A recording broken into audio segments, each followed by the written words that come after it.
ඔයාගේ යාළුවෝ අතරත් ඇති. WhatsApp එකේදී මුළු ලෝකෙම දිනන්න කතා කරන ඕනම දෙයකට විහිළුවක් කරන්න පුරා මාරම ඇක්ටිව් පුද්ගලයෝ. හැබැයි පුදුම වැඩේ කියන්නේ එයාලව මුණ ගැසුනාම වචනයක්වත් කතා කරගන්න බැරුව ගුළු වෙනවෝ. අන්න ඒ වගේ අයට තමයි කියන්නේ ටෙක්ස්ට්‍රෝවර්ට් කියවා. ඒ කියන්නේ කිටි පණිවිඩ හරහා Tamanගේ හැඟීම් ඉතාමත් මිත්‍රශීලීව සහ හාස්‍යජනක ලෙස ප්‍රකාශ කරන්න පුරුවන්.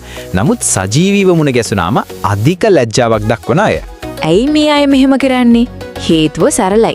chat එකකදී අපිට හිතන්න වෙලාව තියෙනවා. අපි යවන වචනේ එඩිට් කරන්න පුළුවන්. ඒත් මුණ ගැසුනාම එහෙම වෙලාවක් නැහැ. ඒ නිසා මේ අය කීබෝඩ් එකට පිටුපස සෙංගවිලා Tamanගේ ඇත්තම පෞරුෂය පෙන්වන්න වෙඩි කැමැත්තක් දක්වනවා. ඔයා ටෙක්ස්ට්‍රෝවර්ට් කෙනෙක්ද කියලා බලන්න මේ ලක්ෂණ තියෙනවද කියලා බලන්න. ඔයා කෝල් වලට වඩා මැසේජ් වලට කැමතිද? මුණ ගැසුනාම කියන්න බැරි දේවල් chat එකේදී ලෙහෙසියෙම කියනවද? එහෙනම් අනිවාර්යයෙන්ම ඔයා ටෙක්ස්ට්‍රෝවර්ට් කෙනෙක්. ඉතින් මේක ලෙඩක් නෙවෙයි. මේක තවත් එක පෞරුෂත්වයක් විතරයි. ඔයාගේ යාළුවෝ අතර ඉන්න ටෙක්ස්ට්‍රෝවර්ට් වැඩ්ඩම්ව කමෙන්ට් එකේ මෙන්ෂන් කරගෙන යන්න. තවත් මේ වගේ රසවත් දේවල් දැනගන්න අපිව සබ්ස්ක්‍රයිබ් කරන්න.